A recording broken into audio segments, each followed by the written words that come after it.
Assalamualaikum warahmatullahi wabarakatuh. Bahagia bertemu dengan teman-teman satu kelas ATM 2G, luar biasa. Bagaimana kabarnya? Alhamdulillah. Baik. Sebelum kita awali, mari kita berdoa bersama-sama. Berdoa mulai. Berdoa selesai. Terima kasih mahasiswa sekalian. Sebelum kita mulai, absensi terlebih dahulu.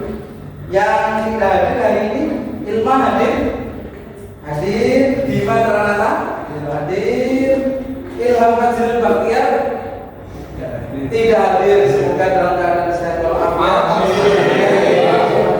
Baik, mahasiswa sekalian, di sini saya tampilkan di panjenengan ada satu modul yang memberikan gambaran terkait pemahaman fikih munakaha, terutama pada beberapa bab pembahasan.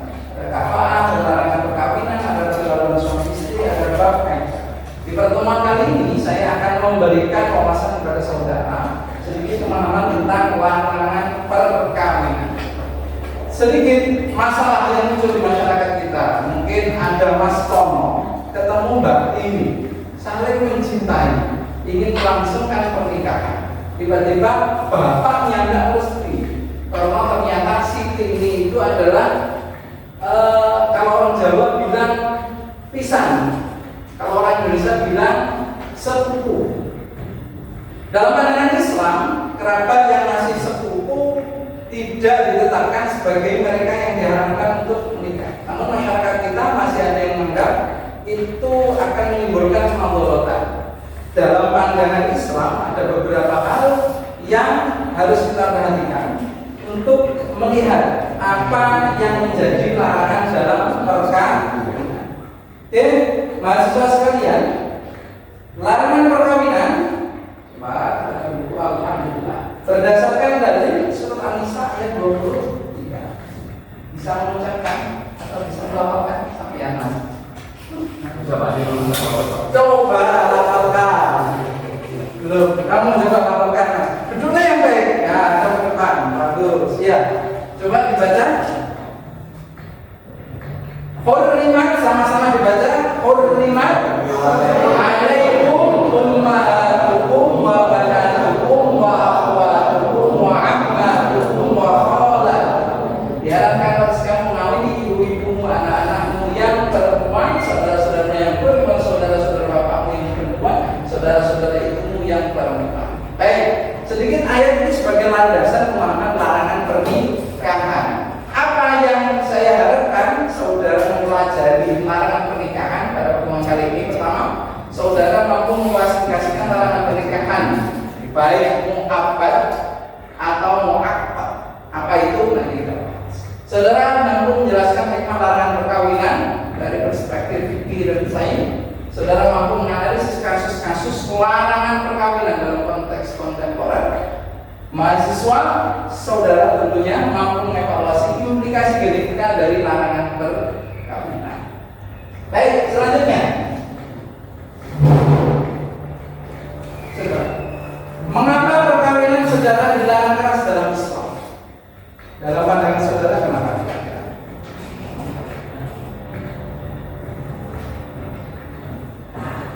Jawabannya kita lihat. Larangan ini bersifat mu'abbad. Kenapa? Dalam pemahaman sains, resiko ketika mereka menikah sedara, maka akan meningkatkan risiko penyakit genetik. Awal yang perlu dipahami dari larangan pernikahan sedara. Siapa saja yang dilarang ketika kita memiliki hubungan darah untuk kita nikahi. Kalau saudara laki-laki tentu tidak boleh menikahi ibumu. Kalau saudara perempuan maka tidak boleh menikahi bapakmu.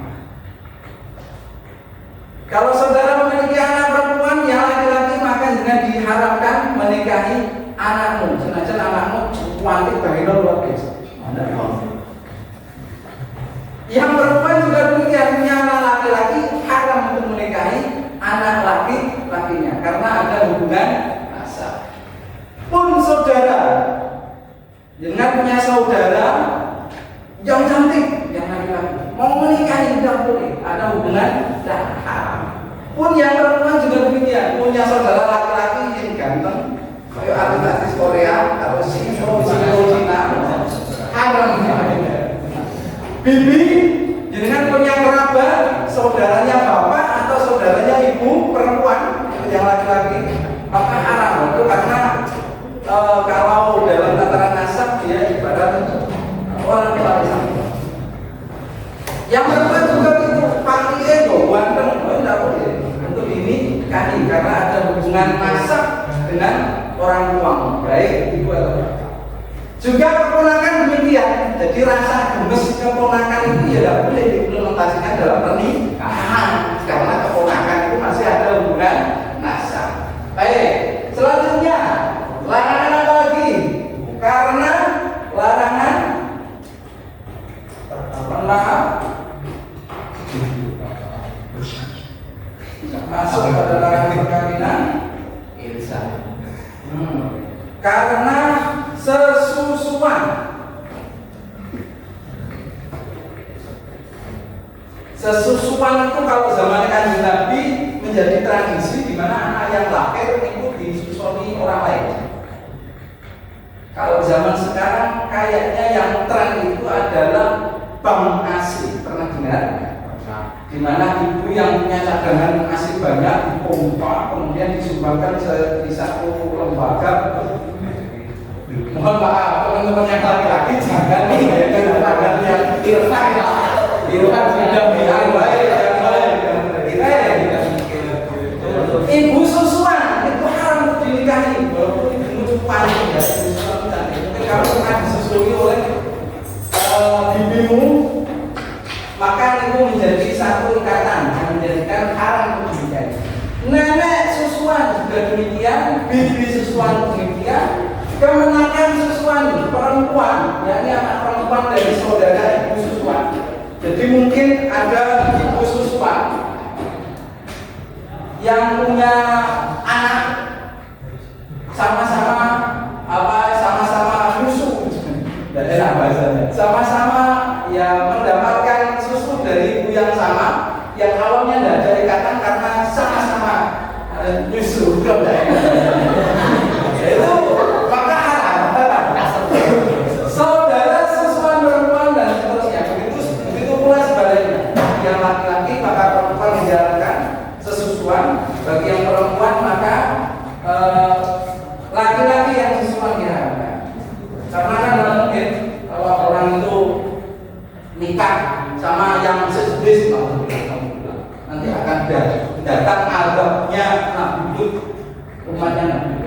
Nah ini yang teman-teman mungkin belum familiar istilah musyahar.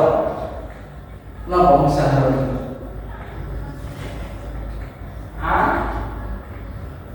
Kalau bahasa Indonesianya itu kesemendan. Lek bosone Jawa lisan. Moro lek wis tuwa gitu. Moro tuwa. Maka itu juga haram untuk saudara nikahi. Ketika dengan contoh sampeyan menikah dengan mbaknya ini. Jadi orang tuanya mbaknya ini haram untuk kamu nikahi. Semenjak kamu melakukan hubungan itu dengan istri. Kalau dengan nikah terus cerai tanpa ada ikatan, maka dengan mungkin dia punya adik yang cantik, terus kamu tertarik dengan adiknya, maka yang selanjutnya larangan karena li'an. Pernah dengar li'an? Kalau dulu karena posisi perempuan itu belum setara dengan laki-laki, maka perempuan itu sering menjadi objek untuk tahkim, di mana ketika perempuan itu duduk berzina, maka suami ketika tidak bisa mendatangkan saksi cukup dia bersaksi atas nama Allah sebanyak 4 kali, maka dianggap kesaksiannya benar dan perempuannya itu dianggap berzina dan diharamkan untuk seterusnya dinikahi oleh si laki-laki tersebut. Ataupun perempuan yang telah ditolak bain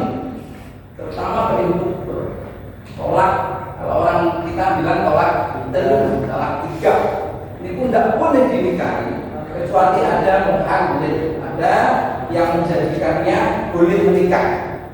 Contoh, sudah menikah dengan orang lain dan telah disetujui, kemudian cerai, kemudian kamu nikahi. Tapi tidak boleh diatur ini, tidak boleh diskenari. Kemudian adapun larangan sementara, kalau tadi saya sebutkan di awal itu larangan mu'abbad, bukan mu'abbad. Sedangkan larangan sementara di sini adalah perempuan yang bersaudara.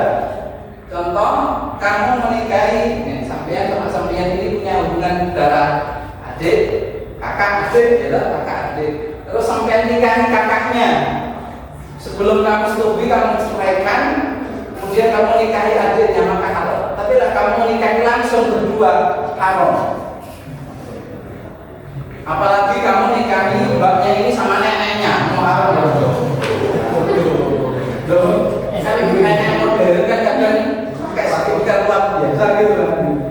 Atau yang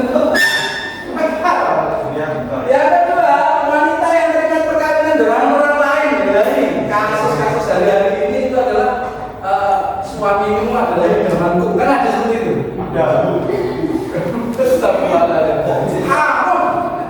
Haram. Wanita yang sedang iddah itu juga haram dinikahi. Tidak cerai kan, baik cerai meninggal suami atau cerai dalam kategori lain. Mungkin suaminya meninggal sebagaimana sekali lagi ada masa iddahnya. Teman-teman sudah belajar masa iddah saya rasa di pertemuan sebelumnya. Yang keempat, wanita kita ketiga tadi saya sampaikan di awal. Kelima, wanita yang sedang melakukan ihram itu haram dinikahi. Wanita musyrik itu haram dinikahi hingga dia masuk Islam. Kalau dengan kenal perempuan cantik ya yang laki-laki, yang mahasiswi kenal laki-laki kawan. Sebelum nikah dia vonis, ketika nikah harus berikrar syahadat mahal. Tapi selama vonis haram. Ya. Baik. Dari apa yang kita pelajari, maka kita bisa mengetahui bahwasanya perkawinan itu tidak hanya apa yang dibolehkan untuk dilakukan, namun kita harus tahu siapa-siapa yang boleh kita kawin, sehingga apa yang kita lakukan dalam pernikahan itu tidak sampai mengakibatkan kemadaratan kepada kita. Contoh, karena melanggar pernikahan saudara maka akan terpapar penyakit genetika. Ketika kita melanggar pernikahan sesusuan, maka muncul hal-hal yang tidak morality di dalam mereka. Maka saya harapkan dengan materi ini sampeyan mendapatkan pemahaman bahwa larangan pernikahan itu bukan hanya pada pemahaman agama, tapi lebih pada pemahaman agama yang mendorong pemeluk agama Islam untuk berpikir lebih rasional, karena fakta pemahaman agama kita selalu merujuk pada akal, sains, hal-hal yang nyata. Kalau toh dulu belum diketahui apa yang nyata atau dari kenyataan di era modern karena keterbatasan teknologi saat ini, dan saat ini sudah banyak terbukti. Bahkan di negara-negara Timur Tengah itu untuk menetapkan satu pasangan itu diseleksi genetika agar tidak bercampur nyata. Teman-teman mahasiswa nanti bisa melihat kuis interaktif di link yang saya share dengan untuk dikerjakan. Kemudian kalau dengan butuh bahan materi lain untuk memahami lebih lanjut tentang larangan pernikahan, saya sematkan pula beberapa video. Oke, pinnya, masya Allah, pinnya lama. Pinnya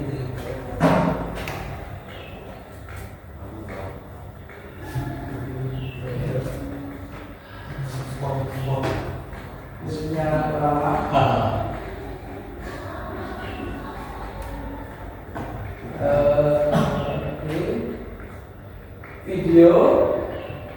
Video genetika juga sulit terbuka karena faktor jaringan, saya rasa. Kemudian saudara bisa merujuk beberapa artikel jurnal.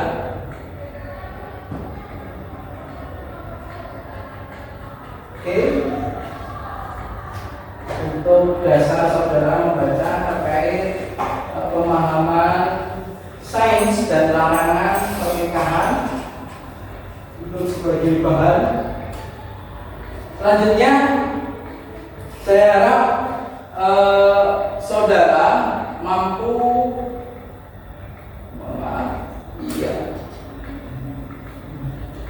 membuat tugas berupa infografis. Di sini belum tampil, mohon maaf. Berupa infografis pohon nasab. Sehingga kajian fikih hari ini terkait larangan perkawinan saudara bisa dapat. Ringkasnya, larangan perkawinan Islam terbagi menjadi mu'abbad selamanya dan mu'abbad.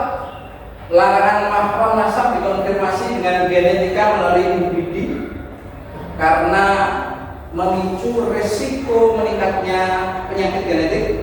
Larangan mahram sesuai mendapatkan elaborasi biologis di mana ASI menciptakan ikatan hormonal dan imunologis yang kuat. Larangan mu'akkad bersifat kondisional dan berakhir setelah penyebab larangannya hilang. Saya rasa seperti itu pemahaman yang bisa saya sampaikan. Ada pertanyaan dari mahasiswa? Pak, di tempat saya itu di Sumatera kan ada penyakit kabel. Terus itu ada yang boleh memperbolehkan ketika masih ada kayak nasabnya itu masih sekeluarga itu Pak, tapi menikah gitu Pak. Seperti yang saya tahu ada di Pondok Pesantren Poso itu ada terjadi pernikahan. Saya sebutkan saja tokoh namanya Gus Kautsar dan Gus Fahim. Gus Kautsar dan Gus Fahim. Gus Kautsar putra Yai Nurul Huda, Gus Fahim putra Yai Nurul Fuad Mu'azzazuli. Yai Nurul Huda dan Yai Yaidah dan Yaifu sebutannya seperti itu, bersaudara, kakak beradik. Ternyata melakukan pernikahan. Karena kenapa? Antara putra Gus Kautsar dan putra Gus Fahim itu tidak memiliki hubungan darah dekat. Alias pertemuannya itu pada pertemuan Pak Gus Kautsar bapak, mbahnya Yaidah buyut, ketemu di buyutnya Yai Ahmad Jazuli Ismail. Maka dilihat dari itu, dan kebetulan itu adalah pesantren dan tentu lebih paham pemahaman tentang fikih munakahah, menjadi satu legitimasi atau hal yang menetapkan bahwa pernikahan dengan sepupu menjadi sah. Ada nasab tapi nasab jauh, sambung di buyut. Bahasanya apa bahasa Indonesianya? Buyut itu bahasa Indonesia apa? Cicit, cucu, cicit, canggah gitu ya? Seperti itu Mas. Secara umum di masyarakat kita tidak menganut pernikahan segera. Kalau toh berkerabat pasti masih kerabat jauh dan mesti sudah terlewati beberapa tingkatan kekerabat. Seperti itu. bukan kerabat dekat seperti ibaratnya saya dengan keponakan saya itu kan berarti anaknya adik atau kakak saya, maka itu kerabat dekat. Kalau dengan antara bahasanya itu kosin ya, kosin, sepupu, ini tidak apa-apa, tidak apa-apa. Seperti itu. Pertanyaan lain? Sudah, terima kasih atas perhatian dan partisipasi pihaknya. Semoga manfaat. Apa yang kita ketahui dari larangan pernikahan bahwa syariat kita tidak hanya melarang dalam konteks ajaran agama, tapi ternyata ajaran agama kita bersinergi dan memiliki keterkaitan erat dengan sains. Maka penting kita mengkaji pemahaman agama, terutama dalam tataran fikih munakat ini, mensinkronkan dengan pemahaman sains. Kurang lebih, saya mohon maaf, keanekaragaman kemajuan masyarakat sehingga munculkan budaya-budaya, terutama ada pernikahan yang berbeda, bukan menjadi halangan kita untuk saling berdiskusi dan mempelajari keragaman budaya tersebut. Assalamualaikum warahmatullahi wabarakatuh. Waalaikumsalam.